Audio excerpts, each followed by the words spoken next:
itong chocolate lips glaze ng Magic Casa hanggat wala tayong nabubudol. Char! Siyempre, para ko ba naman titigilan kung long lasting naman siya sa lips ko and hindi po nagbabakbak yung lips ko kahit na napakatagal po niyang mag-stay dito sa aking lipstick. So, gagamitin ko po itong shade number 1. Ito po pala ay may 5 pieces.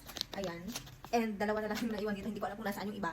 And everyday talaga ibang atake ang gagamitin mo. Pero ako, favorite ko itong 1 and 3 since morena ako. So, let's try this shade number 1. And for 89 pesos, meron ka ng 5 pieces. Ganyan po siya ka-pigmented. So, yung isang kinuha ko kanina, ito na lang yung gagamitin ko dito sa lips ko. So,